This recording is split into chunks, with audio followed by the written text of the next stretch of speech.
welcome to Just a Few More Minutes podcast, where three veterans of the animation and video game industry dish about movies, games, and entertainment in general. I'm Jeff Gabor. Alongside me is Michael Berardini. Hello. Pete Paquette. How goes it?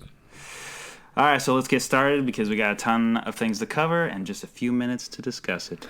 So what are we going to be covering, Jeff? Well, I want to at least, since we are, for the most part, veterans of the animation industry. Not true, but well, you guys are. Between the three of us, I was figuring we have at least 30 years of experience. Wow, you guys have been around a while. Pete's been around long before I have, and yeah, so I'm the old man of the group. Right, so I've been in the industry for almost 11 years. I'm the sexy young buck.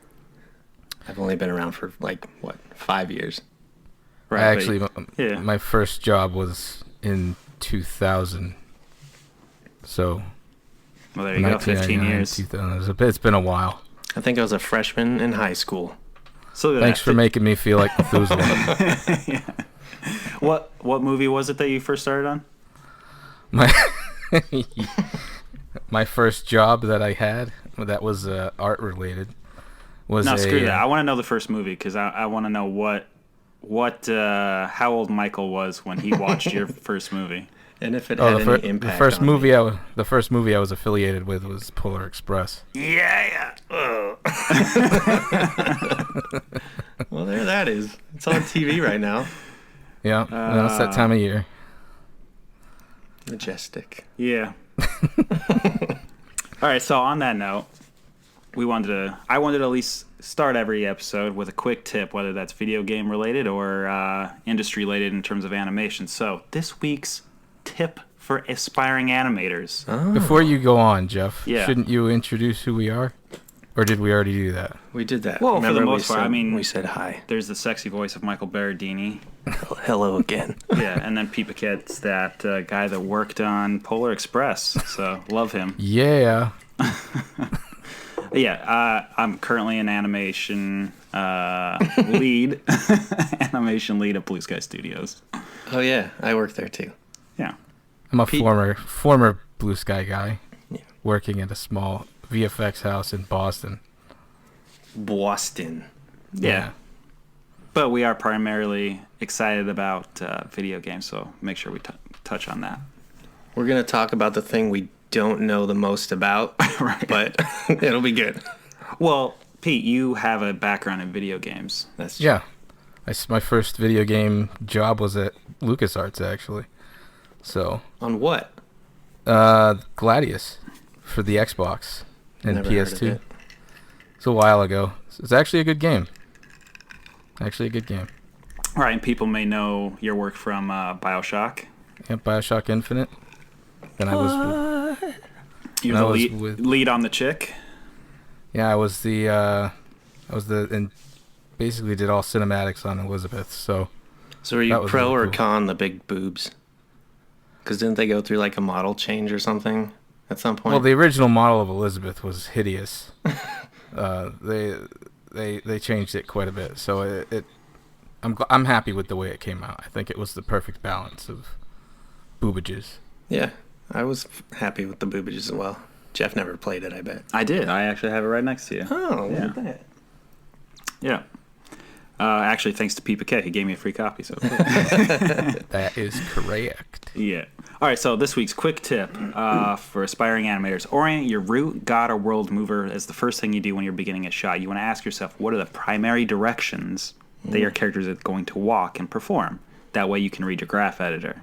Because the last thing you want to do is get halfway through splining your shot and realize your character is primarily walking diagonally, meaning you're using the X and the Z to simply walk one direction. So, rotate. I would like to point out that professional animators fuck up on this. Yeah, right. All the time. I still do. Yeah. In fact, I'm dealing with that right now with just a simple gun that's bouncing around. It's So this is really a pro tip that I will use tomorrow. Well, it comes from Jeff Gabor, the Annie winner. But Annie Jeff winner, Gabor. Look at that hair. Now I'm going to take another sip of whiskey. Whiskey from our homeland, Colorado. It's good. Except Pete. But that is, in terms of like talking about, you can have great poses and whatnot, and even have good acting, but can't necessarily always count on speed unless you do a lot of little small things like setting up your scene correctly, and that will speed you up. So that's good. Yes, that is a good tip. I agree. I like it. Next topic. How about let's get some news, Pete? What's going on in the video game industry? Well, there was a couple things I wanted to touch upon. The first thing is just so you guys know, I think we should probably introduce what our favorite system is, and or who we hold the flag for. You know what I'm saying? Because Right. me personally, I'm a Nintendo fanboy. I always have been. I mean, I got a huge collection. You guys know about that. Right. But me, I'm the Nintendo guy. So I'm always following Nintendo news and retro gaming type news. I know that Berardini's quite the Sony guy, right? Some have called me a Sony fanboy. I'd like to point out that I own all systems and concluded that Sony is far superior. Okay, we're not sitting here banging war drums, okay? We're just and it actually works out because Jeff has the Xbox One, so Right. And primarily I have the Xbox One because my main mode to play games now is primarily only with friends. It's very rare that I play games just solo, so that's gonna make it so I only play with Jamie Geiger or my brother. So that means Xbox is what Jamie owned, so he got me to play Xbox. But what also is important to me is actually more the independent games. Oh, so you should be on Sony then. Right, so I openly admit I probably should have a PS4. Christmas coming up. Right. or a PC. I mean, the PC is pretty damn good for the independent games. It is true. Every game that comes out on PlayStation that's touted as the indie, that's on Steam a year in advance. And I'm going to talk about some games that are my favorite games of the year, which probably, I didn't actually look it up, but probably came out on PC last year, but they came out on PlayStation this year. And I'm like, new to me. Yeah. So gaming news. I just wanted to get that out of the way because I think we have a fair equal amount of fanboy isms going on here. All right, go, Pete. So Nintendo files a patent for what might be the NX's controller. I found this interesting because it's actually an oblong controller with a touchscreen on it. The entire face of the controller is a touchscreen. At first, I thought it was the fact that the buttons were completely digital, but that's not the case. There is 2 analog sticks that stick through the LCD screen somehow, which seems pretty interesting. And then that brings up the issue of there's only 2 physical buttons on the controller. Yeah. Right. I mean, I saw that they seem to have a patent for shoulder buttons, but it seems extremely limiting. Yeah. And they have that image of it looked like a Zelda clone or something with all of his arrows and bombs and stuff on buttons that are on the touchscreen. It's I really don't want to play on the touchscreen. No. And the rumor with the NX is that it's a household home console and the handheld console. To combine the two. So if they only use the touchscreen for handheld stuff, I might be all right with that maybe. Yeah, part of it that turns me off is the fact that there's no sensory memory when you have a touchscreen. You can't look at the screen, you can't look at the television and know exactly where that button's going to be without some sort of force feedback from a button. You know what I mean? No, I'm overall pretty disappointed if that's the route they're going because they don't have the ability to have the same sort of games that the PlayStation and Xbox do. That's not where their bread and butter is. Theirs is their independent. Well, I don't know if you can call them independent, but it's their licenses. It's their Mario Brothers and whatnot. So it's a Mario box, and they'll never go away. I mean, they're always going to have their systems that it's the only system you could get Mario on. So. You got to jump on board. Well, that's what we thought about Sega, right? True, but that's a perfect segue for Sega. Whoa! Sega Dreamcast 2 might be coming out. PC and console hybrid is what they're going for. Kind of like the Steam Machine. Now, this is pretty interesting. It's a campaign called Project Dream, which points to the development of a of the Dreamcast 2. The official website has a countdown timer that could lead to an official reveal. Now, the specs here look fantastic. 3.4 gigahertz processor, 8 gigabytes of DDR3 RAM. I think the biggest thing about this is that a lot of the old franchises that Sega still owns could make a comeback. Yeah, but again, I'm worried about the same stuff. It's like they're going to just be trying to reinvent these old licenses and trying to redo Sonic and whatnot instead of like playing to developers to create that. I mean, because that's why I'm excited about the PS4. It's like they're attractive to independent developers. They can create a wide number of games through a platform that caters to a lot of different varieties.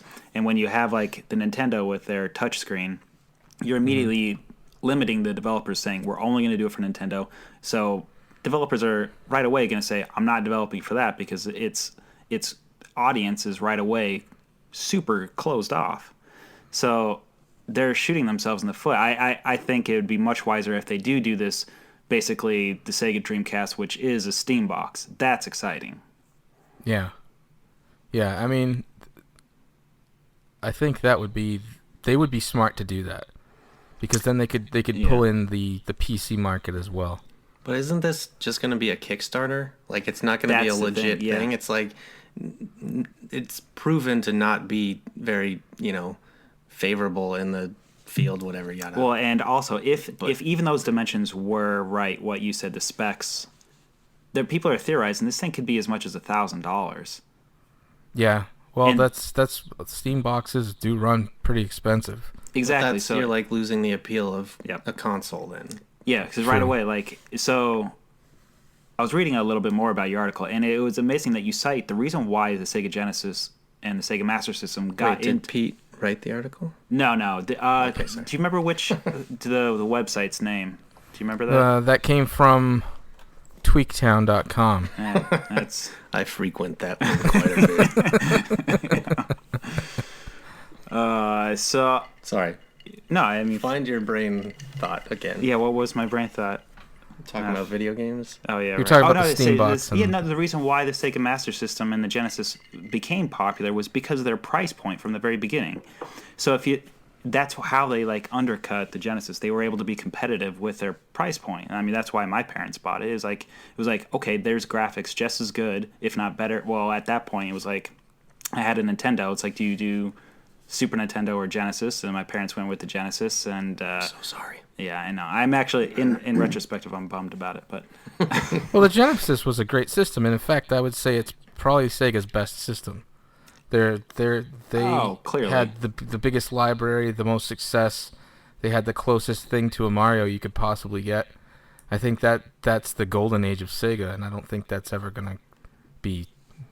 I don't think we'll ever see that again from Sega. So name some other famous Sega games besides Sonic, because I was not a Streets Sega of Rage. guy. Okay. Streets of Rage, Phantasy a Star, Beyond Oasis was great. Outrun, Hang On, Golden Axe, Road Rash was that? Road Rash was an EA game. Yeah. Let's see. I've heard a few of those. I'm getting way off topic, but if you were to go to most underrated or most unknown favorite Genesis game, Beyond Oasis is freaking amazing. I love that game. Favorite Genesis game for me is Phantasy Star 2. Yeah, that's good. I love the Phantasy Star series. I haven't played any of the ones past 3, so someday I'm gonna be able to afford 4 and play the shit out of that one. So. If this new Sega thing comes packed with the new Crazy Taxi, I'm in. It's not out of the question. That was bundled with the first, with Dreamcast, right? It was Dreamcast, right? I think so. Yeah. I lost my Dreamcast to a breakup. I broke up with my girlfriend, and I left my Dreamcast and all my games, including Crazy Taxi, with her. On purpose? Oh, man. No, You're I got a better console now, girl. No, it was more the... Yeah, I just didn't want to go back to her house. Too awkward? It was awful. Wow. Nah, I never owned a Dreamcast.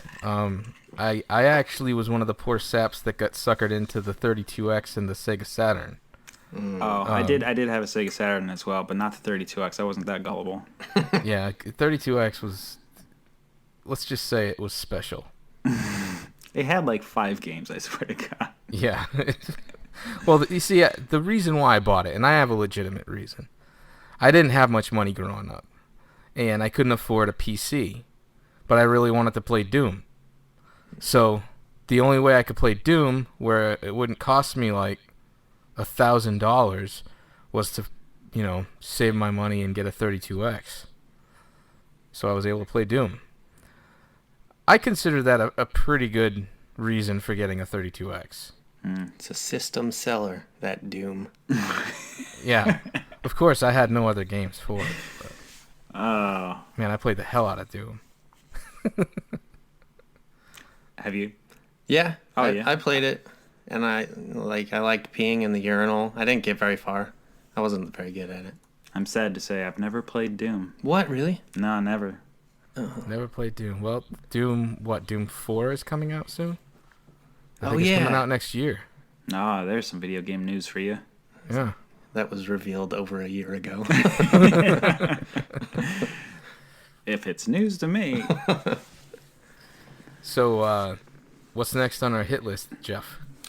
Yeah, Jeff. Well, if we're having a little break, maybe it's a good time to have a word from our sponsor. Oh, we have sponsors because we're pretty professional over here at just a few more minutes. All right, so at participating subways, you can help play as either the dark side or use the... All right, not the dyke side. Subway's going to get upset if I use that. Subway's redacting. All right. At participating subways, you can help play as either the dark side or use the Force to play out your own epic Star Wars. Use the Force for a healthy way to get a 6-inch load in your mouth, or step up to a 12-inch if the dark side of hunger is calling. Don't forget to order ahead with the Subway app, where you can earn your chance at winning amazing prizes like a lightsaber, BB-8, or a free foot-long Wookiee Ookie cookie. Don't laugh at that. That's their copy. Darn it, Subway. Prizes and participation may vary. See stores for details. I will go to my local Subway establishment for my Chewbacca Wookiee Ookie cookie. That's right. Just make sure you use the app and put in promo code a few more minutes. Not just a few more minutes? Right, sorry. That's the appropriate. Make sure in the app you put just a few more minutes in the coupon code. _ cool guy. Your chance to win a BB-8, a lightsaber, or a Wookiee Ookie cookie. What exactly is a Wookiee Ookie cookie? There's a lot of cream in it. Yeah. It's a cheese Danish, isn't it? Well, imagine an Oreo cookie that It's hot and moist. freshly moistened. And furry? I wouldn't say necessarily furry, but I mean, it's a chewy cookie. that's chewy. Yeah, chewy. Our next sponsor, Chewy. All right, Subway's going to take their sponsorship away if we keep talking about their Ookie cookie. I will go to Quiznos anyway. They're better. Or Blimpies. No. Jimmy John's. We could go to Jimmy John's. Oh. Now you're narrowcasting. What's Jimmy John's? Oh, really? That's Yeah. not everywhere? All right, Jersey Mike's. Oh, that's obviously not everywhere. All right, Michael, how about our next topic? Oh, that's my topic? Yeah, let's talk about what do you got? You got your favorite games of the year. Yeah, and you guys can tell me your favorite games of the year as well. But knowing you nerds are super retro, I'm not expecting you to have played or seen any of these games. But actually, I do expect Pete. No, I think this is actually good for all of us in terms of... Michael is definitely, out of the three of us, the most up-to-date in terms of current video games, so I play a lot. I like to hear what he has to say. So, do you want me to go through my top 6? I couldn't narrow it down to 5. You don't go have, through I your- mean, you don't have a top 10? I feel like top 10, that's like a... I wasn't prepared David for Letterman top 10. type thing. I'm not David Letterman. Well, I'm give like, give us your top 5, and then give us an honorable mention. Yeah, there we go. Shit. So Okay. start with 5, and then. Oh, and then What work. the hell number is 6? This is tough, guys. All right. I'm bump gonna one of them. say some of them, and say that I have 5, but actually I mean, make sure you keep 6. Game of the Year, though. Yeah. Okay. That one's very specifically my favorite game. All right. Honorable mention, or perhaps number 6, or perhaps number 5. All right. We can't determine. Is Rocket League. All right. Yes. Has everyone played it? I agree. That game is so fun. Rocket League is so good, but I would put it higher than 6. Personally. Really? Yeah. All right. I just remember we went to San Francisco to visit my family to meet up for a vacation thing. But we also hung out with my buddy, and we only had 2 days to hang out with them. And the first day, we literally just played Rocket League together. We didn't have 2 controllers. We just had one. We played a game, passed the controller to the other guy. And then we just hung out and played Rocket League out all day. And I hadn't seen him for like 2 years. And it was just such a fucking magical time. His name is Benjamin. Talk about just in general in game design how simple but effective it is. It's just... I mean, it's incredible. Simplest game ever. It's basically you play soccer, but you drive a car that can like jump and double jump and do flips and shit.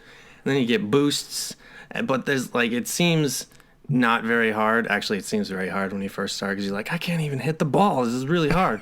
But then after a while, you start doing flips and you can like fly through the air and hit the ball at an angle and then make the goals and then the goal explodes and everyone goes crazy. And the greatest news of Rocket League is it's coming to the Xbox. Yeah. It's news.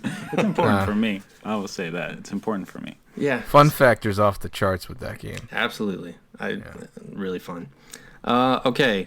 Number 5 on the list. Potentially 6 if I were to swap them. And this is one of those ones I was talking about earlier where it might have come out on PC last year, but I think it came out on PlayStation this year. We're not going to go into semantics. I played it this year. Rogue Legacy. You guys heard of that at all? Yes, that's a good game. It's a very Rogue. good game. All right, Jeffrey. No, get out of here. I'm going to look it up right now and see if I recognize an image. So do you know? You've played it at my place, but do you know what a roguelike is? It's basically you go into a generated map that's different every time, and you go until you die, and then you come back as the character that just died, his son or daughter, with various different traits. Of course, yeah. I totally know. Okay, yes. And then you just go through the castle, and there's like different sections, and you got to beat the boss in each section in order to get to the final boss. And then it just like I spent months playing this game. Totally, this game's a ton of fun and very. Like, it feels very Genesis, actually. Yeah.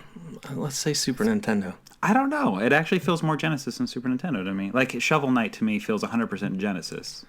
Oh, it's an interesting segue. Nice. Number 4 on the list is Shovel Knight. See, you say you're a Super Nintendo fan. I think you would have been a better Genesis boy. I don't know. I mean, I had a Super Nintendo because I didn't want a Genesis. Let's talk about how beautiful of a throwback Shovel Knight is. I mean, that game is just perfect when it comes to... It's like new retro done right. Well, because they kept all the limitations of that era. That's why it feels so right. Like the color palette is colors that you can't get unless you did it on the Super Nintendo. Or maybe Genesis. I don't know. I would be curious to know exactly which platform they were emulating. To me, I always thought they were doing Genesis, but that was just probably because I owned a Genesis. So, is Shovel Knight 16-bit or 32? Definitely 16. So then I think Shovel Knight 2 should be 32-bit. And then Shovel Knight 3 would be like shitty Nintendo 64 graphics. But think about like Super Shovel Knight. That would be so freaking cool. Right, I agree. Hold or on. Shovel Knight 64. No, that'd be terrible. It'd be so He's just flying through rings the whole time. Man. I'm a Nintendo fanboy, but that's my least favorite Nintendo console. Yeah, Really? all the graphics are ugly, dude. It's a sin to say it, but Mario 64 is hard to play. Like, it looks awful. Didn't they just announce that that's coming out again for the 3DS soon? Like, I think I saw that article. Oh, it's out. today. It's out for the 3DS. It's been out for a while. Right. I think what you might have read is that it's coming to the Virtual Console on the Wii U. Oh. That version. Why isn't it already there? That seems dumb. It's insane. Like if you go to Twitch, that Mario 64 is constantly one of the top games being streamed still. They're modding it, aren't they? They have to be doing something. Well, there's people doing constantly you gotta think like time trials. You gotta think beyond the fact that it's an old game now and what it actually did for the 3D game genre. Oh yeah, absolutely. Oh no, or not genre, yeah. but the 3D games overall, like the design aspect of it all, and how there's like portals and like hubs and the concept of hubs in a level and how I'm fine with that, but then when you look at the amazing beauty of 16-bit art when you're saying you're looking at Super Mario World, but then you look at what it came from is like E.T. and all those crappy Atari 7800 and 2600 games. That's crap pixel art, and it's nearly unplayable. There's some good gameplay somewhere in there, but the actual graphics are terrible in terms of like the art of pixel art. So what I'm hearing is you think of Mario 64 the way I think of the Beatles.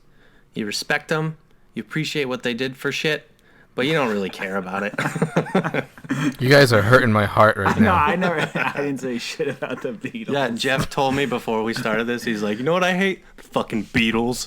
Fucking Rocky Raccoon can suck my cock. You give me shit for a cousin, and then you do that. How dare you guys? Every once in a while, emphasis on the Rocky Raccoon cock. At number 3, right? You did 3. No, that was 4. Oh. Number 3 is a little game called Titan Souls. If you were friends with me on Facebook, you would have seen me posting videos of my triumphant victories over the bosses every so often. Titan Souls. It's basically this game where it's like another top-down, like Super Nintendo looking game where it is literally boss fights. So if you took Shadow of the Colossus and put it in the Super Nintendo, you would have Titan Souls. Now this is exclusive to PS4, right? Like I didn't see it available for Xbox. No, it's not. It's on PC though. Right. It's the story of this list. But how did I not know about this?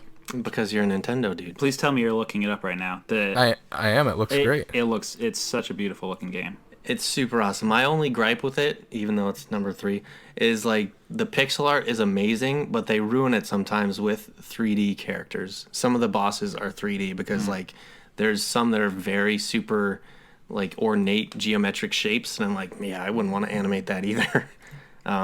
But aside from that, that game is amazing, and it's like a real test of your gaming skills, and you feel like a god when you beat a boss. And then I also tried to platinum it, because if you beat every boss in like under a certain amount of time and all the other achievements and stuff, that one is like super hard. So you practice and practice and practice and practice until you can beat the boss like as soon as you step into the boss chamber, and then it's over. And when you do that, like, ooh, the dick is hard. Titan Souls is $14.99 on the PSN. Look it up on PC. Do you have a PS4? Yeah, I do. Okay, then go buy it. All right, then. Don't be like Hector at work. He's like, no, I don't want to pay that much money for it. I gotta wait till it's $10. I like the accent until you got to the dollar. It started off racist, and then it went in a different racist. Yeah, it went Asian right at the end there. I love I love the Hector impersonation. That's great. At number 2 is the probably the only AAA game on my list, The Witcher 3. Yeah, I wish I had the time to play that. Oh man, I sunk probably the most amount of time I've ever sunk in a game in a very long time, since I was like prepubescent. But I definitely, in my clock, it was like 120 hours. I watched you play it. It just wasn't for me. Well, that's because I was trying to show off and I kept fucking up. You did have sex with somebody. Oh yeah, I did do that. Yeah, I did. I didn't Nice. fuck up. But that game is like, it's so big. It's like I'm playing Fallout 4 right now, and that's still thinking about you're talking about the sex part. Yeah, the dicks are big. Okay. You see the dick. Now that that's you see the whole ookie cookie happen. the Wookie creamy cookie. The Wookie cookie. what was I saying? Oh, I'm playing Fallout 4 right now, and that's like also as big as The Witcher, but it's not as interesting because like The Witcher, everywhere you go, there's some sort of story being told, whether it's through the environment or there's actual people there like speaking to you and telling you their story. But like everywhere you go, you get sucked into a side quest that isn't just a standalone side quest. It then like somehow becomes part of the main quest, and you're like, how did that even happen? How did they know that I was going to be going off in this like crazy faraway sector of the woods that has nothing to do with the story? But it's because they know, you know, that you're exploring and doing everything in this world, and that game is just like so well put together. I love it. Everybody's been ruining Fallout 4 for me. Like that, you're the second person that's told me that Fallout 4 is kind of boring. And I've been putting it off because I asked for it for Christmas.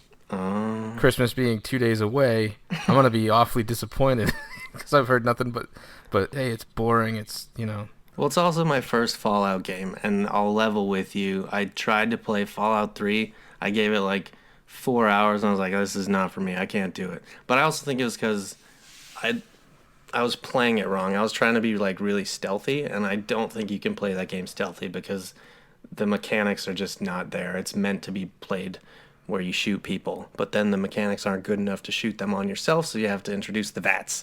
But whatever. Yeah, the VATS I relied on heavily in 3. Yeah, and supposedly the gunplay is better in this one. I was like, I still can't fucking hit anything. Maybe that's me, but yeah, it's still fun. I mean, I haven't put it down, and I've been playing it for a month now. So that's good to know. Was that number 2, or are you just Fallout like, 4 is not on the list. Oh, it's not even on the list. But we just talked about it for 10 minutes. Well, that's called a tangent. I was going to say a tantrum.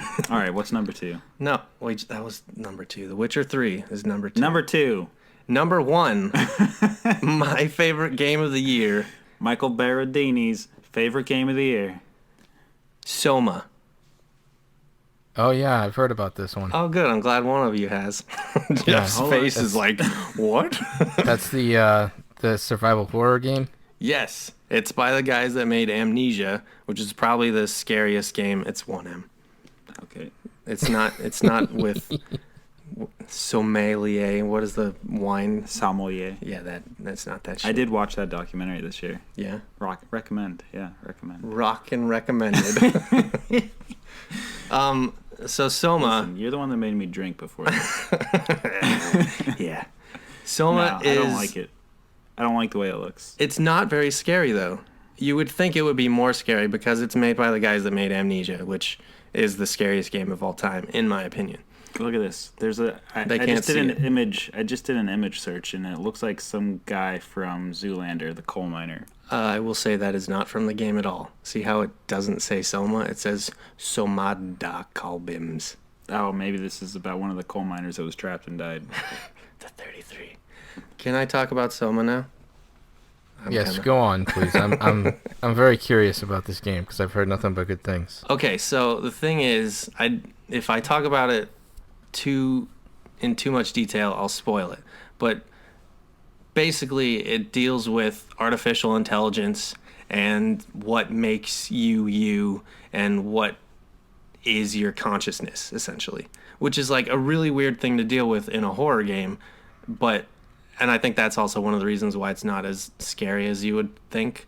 But like, I don't know, for Jeff, I'm sure it would be pretty scary because he doesn't like the scary stuff. I don't like the scary stuff. But there were moments in the game where I literally just put the controller down and had to pause it and like think about what am I gonna do in this situation, because there's a few options where they give you a few times where they give you options to do one thing or another, and they're not like, you know, path A or path B that the story will change, because it's a very set in stone story. It's like an incidental choice that you have to make, but all these characters feel really real, even though they're set in a setting that may not lead you to think that they're real. But it's like, fuck, am I really gonna do this to that person? It's like, it's really well done, and I can't recommend it enough. So that's my game of the year. That's cool. That's interesting. I like that. What games did you play this year, Jeff? Destiny. I did play Destiny quite a bit. Yeah. But I stopped playing it because the multiplayer, in my opinion, was very broken. This table is broken also. Deb broke it last night. All right. Yeah, Yeah. while she was on the chat here. Oh. She broke it while she was on the table. I'm sorry, Deb. There's no chance of her ever hearing this. Don't worry about that. I quit Destiny because I feel like like I stated earlier, I like playing games online, multiplayer, and that game was way too complicated and had way too much mixed in together for it to just be specifically about this chess game of two people that have are you better than me? Do you have better skills than me? No, it's like, oh, he has this better gun. He has this X, Y, and Z that's better. He played longer, so he has access to this. I could not guarantee someone's beating me because they're better skilled or because they just have access to play it more. That bothered the crap out of me. So I was like, I'm out. I don't want to play that. See, I played Destiny myself for a good long time, and I just got bored with it. And I never really got into the multiplayer thing. That's the thing. If you don't get into the multiplayer, the game is very, very finite. It's over fast. Yes, extremely. Because I prefer to play my games by myself, single player, but these guys basically convinced me to get an Xbox for Titanfall back in the day. We don't play that anymore. Mm-hmm. And then I got Destiny to play with them, and it's like, well, where the hell's the story? This is like a cool setting, cool looking characters, but there's nothing keeping me coming back except for the loot, and I don't give a shit about the loot. Yeah, it's a definite loot lust game for sure. Well, they just, and then by the time, what was it, Fallen King? I don't know. I had stopped by then. Whatever, Taken King. Yeah. By the time that came out, I was already out, and I know people kept saying that really reinvigorated the game and added what should have probably been in the game from the beginning. But by that time, they'd already lost me, and I had moved on. To basically Halo 5. So I played that for quite a bit, mainly multiplayer. That didn't even last very long, though. We're still playing it. Oh, I thought you were on the Battlefront now. I am primarily now on the Battlefront Star Wars game, and it gets a lot of crap. I know from people saying it's basically too simple and it doesn't have enough mechanics for multiplayer to improve skills. I love it. I think it's a ton of fun. It looks amazing. In terms of just specifically how it looks, it's hard to go back and play Halo. Very hard. It really? Looks so amazing. And for me specifically, it has this thing called Fighter Squadron, where it's just, X-Wings and A-Wings versus TIE Fighters and whatever they're called, some other Imperial. TIE Fighters? It's TIE Fighters and some sort of cruiser. I don't know. I don't know. It's another Star Wars credit. It's another bad guy. Anyways, good guys, bad guys stuff in the air only, and it feels just like Star Fox 64 again, and I love it. I'm good at it. It doesn't take long to feel like you're actually in Star Wars, like you're actually in The Force Awakens, and you're Poe, and you're flying around. That's awesome. That's a good shot in the movie too. Yeah, that was really cool. So that game to make you feel like that. And the fact that you can turn into the Millennium Falcon and just rape people. I know I said I'd stay away from the rape talk, but you can't stop me. Jeffrey. When you start talking Battlefront, I am all about the rape. Well, Battlefront's another one I was asking for Christmas. I was putting it off. But you're getting it for the PS4, right? Yeah. See. Yeah. See, we can't play together. Well, damn it, get a PS4. Well, I mean, we certainly dropped enough hints to Deb, and I know she won't let me buy one on my own. So. No, I know what she's getting you, and you'll like that too. You're not getting a PS4. I'm sorry. Oh, great. I hope you didn't have your hopes up. What? She gave me some Nintendo games. No. Oh God. He's like, damn it, forget it. There's nothing. Christmas is ruined. How many times do I got to tell her what I want? What did I play this year? I played. I played a lot of different things, but I sampled a lot of different things, I guess, is what I'm saying. But I started with Destiny earlier in the year. And And then I was playing. I actually went on a hiatus from games for a little while to work on my own, and then got back into it not too long ago. Played a little bit of Super Mario Maker. Oh, how was that? Oh man, it's such a good game. I've seen videos of like the craziest levels ever. Yeah, it's so much fun. It's just pure Nintendo. Yeah. It's like Nintendo all over your face, you know? Wait, Pete, I realized I wasn't recording this whole time. Are you serious? No, just keep going. I'm fine. I'm just You hard on. All right, Mario Maker. I was going to make a great hot load of Nintendo on your face joke, but it's ruined. It's all right. Yeah, Nintendo did it really well with that game. And you could say it's kind of like one of those things where, oh, they're just rehashing old franchises, but they really did it right here with the simplicity of making a level.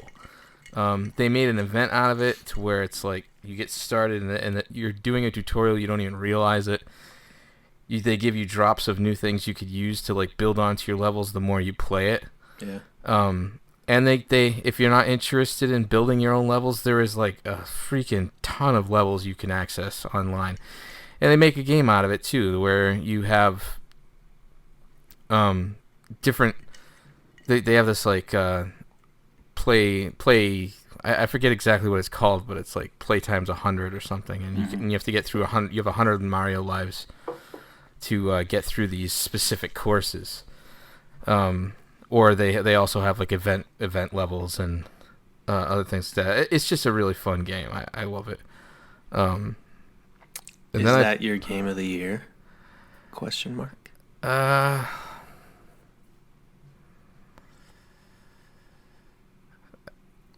don't know. The answer is no. I don't know. I don't know if it's the game of the year for me because, I didn't play it that much.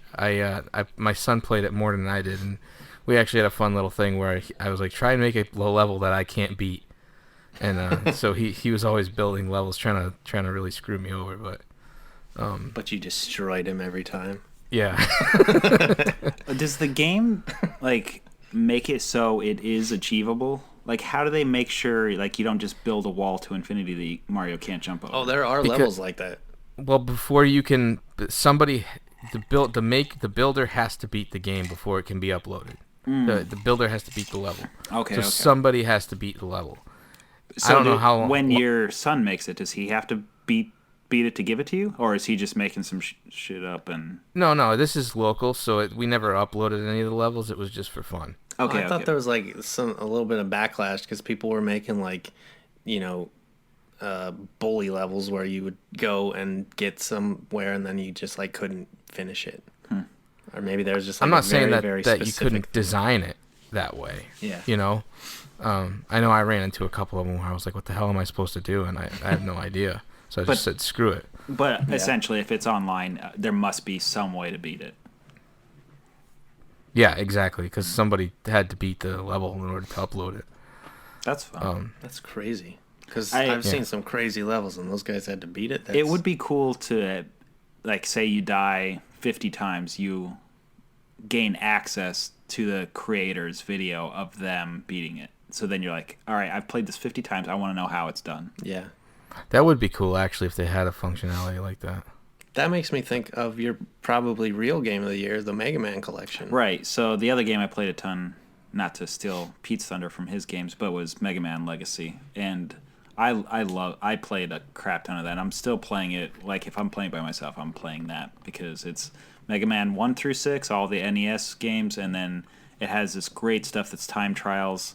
Even was able to snag my own world record, at least Xbox record. Do you still have it? I haven't checked, and I think actually for a while it was voided out because I think someone noticed I was zipping, and that is not allowed. So what? I think that's my theory because they. How could they tell that you were zipping? Well, because he shoots through the walls. So I squished Mega Man basically at the top of a area, and it caused him to zip to the basically fly to another screen very, very quickly, and it reduced my time trials, and so I got the world record that way.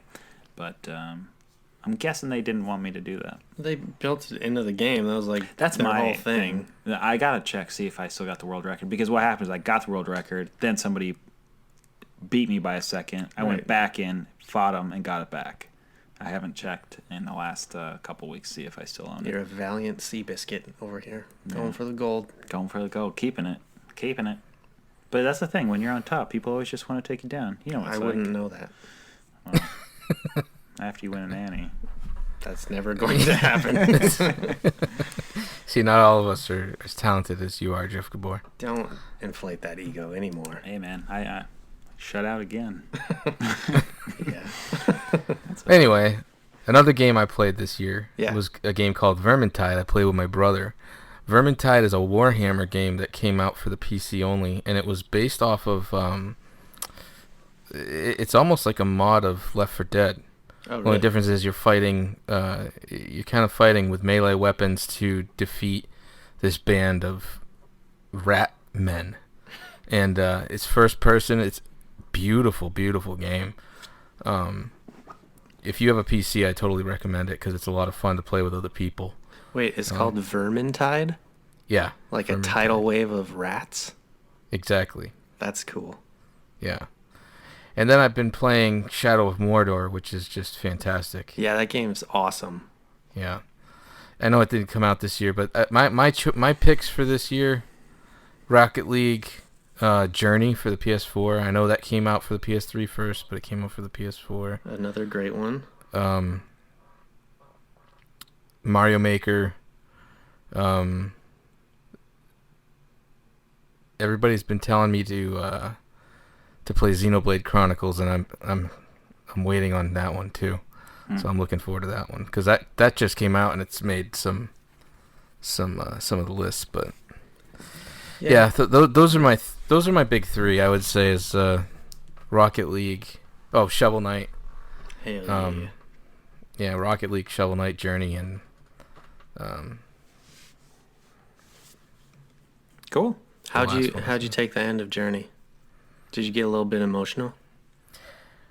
I was just blown away by the entire experience. Yeah. Like it just felt like how I always describe Journey to people is like it's like a lost chapter of Fantasia. Yeah. You know, it's just so beautiful and like heartwarming, and it just pulls emotion. You know what I mean? Did you play it online? I mean, Yeah. most people did. But I played it twice. The first time I unplugged my Ethernet cable so I wouldn't see anyone else the whole time, just because I wanted to experience it on my own. I didn't want people popping up and chirping and telling me what to do and stuff. So I played it on my own, and the ending is very powerful that way. But then if you play it with someone else and you're climbing up that mountain with someone else, it's like, oh my God, it's a completely different feeling. Instead of like being alone, it's very sad, but this is like we're together doing it. It's like a completely different experience. Interesting. Yeah. Really good game. So let's take a look at our clock here and see where we're at. Well, yeah, we're coming up on the end, so I think we just have a few more minutes. We would be remiss not to quickly at least give our quick reaction since it just opened up. Let's just talk about what our initial reaction is to Star Wars. The Force Awakens. Episode 7. Right. Pete, go. The Force Awakens. Go. Here are my thoughts. I thought it was very well done. However, I do have a few things that were annoyances to me. Yes. One of those annoyances was the fact that the amount of CG used in the film. I know that they were trying to go mainly practical, and they did a very good job with that. The only CG I saw that was warranted was that character Mon Katana or Mon Kanata. Maz Kanata? Yeah, whatever. Sorry. Yeah, Maz, right? The Maz for old short. prune lady. Right. Yeah, because I actually bought her character in CG. Like it didn't bother me. The main dark side guy who was a hologram. Oh, Yeah. That was awful. Snoke, also known as a female's vagina. Nice. Snoke. Doesn't it sound like some weird? Yeah, isn't that on a Urban Dictionary or something? Probably, it has to be. Yeah. If not, I'm submitting it tonight. I didn't like the way. Goes well with the Wookie Yookie cookie. I didn't like the way that that he was CG. I didn't see a reason for it whatsoever. I am praying he looks different when we actually get to it. Because obviously, in episodes 8 and 9, he's going to play a pivotal role where he's not just a hologram. And I hope he's not some weird CG thing. Hey, man, praise whoever that he was a hologram. Because at first when he was a giant, I was like, oh, fuck, we're actually going to do a giant human thing? This is awful. Nothing made me happier when I realized it was a hologram. I was like, all right, there's still a chance. It's not awful. Yeah, I thought it was a giant at first, too. And JJ's just like giggling like, these little nerds think it's Lord of the Rings now. You fucker. The other thing that bothered me was Rey's progression into the Force. I felt that she went into it way too quickly and suddenly beating the shit out of Kylo Ren at the end. Like, I just didn't buy how fast she picked up the Force. See, I take it as, like, obviously we're supposed to believe she's very powerful. And two, it's like, when you cut yourself and it doesn't really hurt until you actually look at it, it's like, fuck, that's a pretty bad wound. And then it starts hurting. Like, once she did that back and forth mind shit with Kylo Ren, she's like, oh, I do have these powers. And then she started to use them, and that's when they picked up. And I think there's a good chance we may get some answers in the next movie as why. Like, I think she's basically unlocking training that she's already had. So I think there will be some answers to why. I also absolutely think that she is Luke's daughter. I think that's the most likely. There's zero chance. Like, I know some people are saying, oh, is it Han and Leia? There is no chance. It doesn't make any sense. It doesn't make any sense, and I feel like they made it very blatantly obvious that it wasn't. Like, they went out of their way to say it wasn't. Yeah, and my whole thing is, like, when she does the force pull of the lightsaber from the snow, that's, like, exactly shot for shot what Luke did when he was attacked by the Wampa. They're mirroring A New Hope in every way. Like, why would... I mean, there's a chance they're going to do a crazy misdirect, but that certainly is not in the lexicon of Star Wars. Like, the whole point is it keeps repeating itself in a very familiar way, and we're waiting for the one person to break the cycle. So. This is a perfect opportunity for me to say a big fuck you to Duracell because they totally spoiled it for me. I avoided that commercial because I knew it was spoiler. There was a spoiler in that commercial. You know what commercial I'm talking about? I didn't see it. No. There was a commercial where it came out the day before screening, where this little boy, his sister's in trouble, right?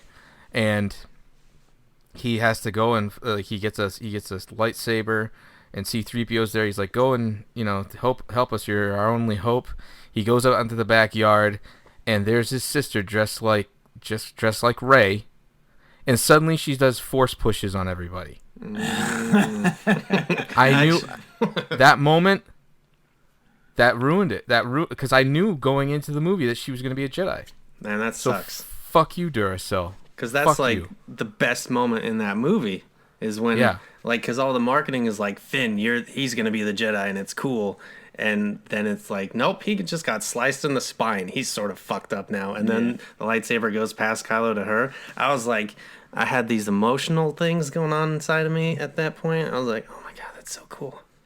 Well, sorry, I digressed a little bit there, but I had to say it because it's if you look it up online, you'll see there's like this huge thing about how it's everywhere how badly they actually spoiled it. Well, yeah, Duracell offered to be one of our sponsors. Not happening. No, not happening at all. We won't all. be hearing from them next week. Go shove your batteries right up that lightsaber butthole of yours. Another annoyance with the film, just going on, just to top off my list of annoyances. I got gripes too. Don't even worry about it. Oh yeah, but we only have just a few more minutes, so let's go, Pete. I know. I have my gripes. Okay, so I'll list them off.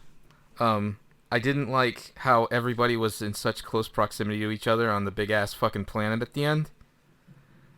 That big planet, they just happened to be all so close enough to each other to where they could walk to each other. Yeah. That was just a weird little thing that bothered me. There's a lot of convenience in this well, movie. Yeah, and then well, Luke just happens to land in a swamp in Dagobah, and Yoda's right there. So, I mean, this isn't like unfamiliar territory. Okay, well, but people have said that Yoda has actually caused his ship to crash. Oh shit! No. That is retarded. Well, it's not out of the realm of possibility. Okay.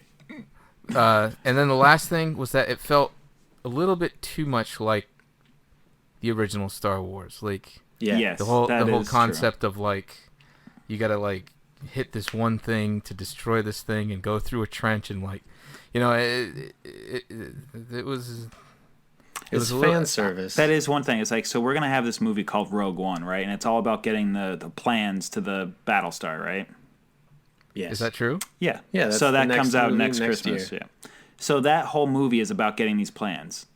Or we could just skip to The Force Awakens and you can get basically a janitor to say, you know, you can basically just hit this spot. And then everybody just goes, yeah, of course that would cause an overload.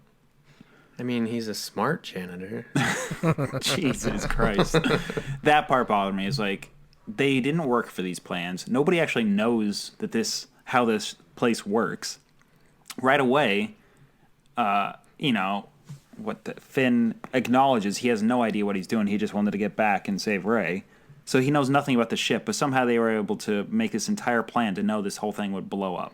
Bull crap. That is my main gripe with the movie. It's like, I know you're asking me to believe in aliens and the Force and all this weird shit, but I cannot follow you there. Aliens and the Force, Jeff. Well, I believe in the aliens part. Yeah, absolutely. There's no doubt there's aliens. A lot of wasted space out there if we're the only ones here. Yeah, you can't be that small-minded, goddammit. Yeah. We just lost tons of viewership. I know. I'm a huge fan of Margot Kidder. I know who that is. It's a complete non sequitur, that is for sure. Yeah. My biggest gripe with Star Wars, I would like to say I loved it. And I'm super thrilled that there's like a female character, Jedi, that's super great. And I know my wife is super happy about it, and our potential, if we ever have a daughter, she'll be thrilled about it. My biggest issue with the movie is, it's sort of a small thing, but it really fucking annoyed me, is, spoilers, Han dies. And then Chewie and Rey go back to the Resistance, and Chewie just like walks right fucking past Leia and doesn't tell her shit. And then Leia hugs Rey, who's never met this random ass girl before in her life. Yeah. It's so weird. That part sucked wild donkey balls. Wild donkey balls. The other part that was a little weird for me was Finn and Poe, their moment after he thought he was dead, and he lands the ship, and then they give each other this huge hug, and it was like, felt kind of forced. Well, yeah, because they shared almost no time together. Yeah. Yeah, but if you think about it, Finn probably hasn't really made friends. He's been forced to be a trooper his entire life, and then this guy's like super charismatic and awesome. I don't buy that because that's kind of when you watch A New Hope and those little guys. Have you seen the new, like, I don't have the complete lingo, but they clearly say, "Did you see that new film, the TA whatever?" It's a reference to THX 1138. Yeah, they make a reference to that, right? Not about seeing a movie. No, they do. No, they don't. God damn, they do. They make reference to it, and then Obi-Wan does that like trick where they hear the rock. Anyways, so that makes me think they have friends. You always imagined he made it a rock sound? I always thought he was just like making something pop over there. Oh yeah, I imagine he threw a virtual rock over there. An invisible rock? Yeah, I always thought he just like made something bend. If it was an invisible rock, how would he know where he was throwing it? It's like someone throwing their voice. He threw a rock. Believe me, I'm right here. Okay. Anyways, right, so they have lives. Anyways, I know we're running out of time but we're really not. There's nowhere to be, nowhere to go. But the whole we only podcast have a few more minutes. The whole podcast's name is that we have to limit it. And my wife will beat me. Well, Oh man, you're a beaten husband. That's terrible. it's out now, though. Yep. She'll never know. Some people don't know who my wife is, though. Well, she won't sit through this podcast. She won't get this long, at least. Nah, she'll listen to the first few minutes, be like, "Yeah, I listened to it. It's great." I don't think many people will get this far either. No, the only person that's going to get this far is us three when we re-listen to it We're tomorrow. gonna be fucking giggling our asses off. No, don't be self-deprecating, man. This is a very popular podcast. Subway's sponsoring us. That's true. Yes, that's right. They wanted in on the ground up.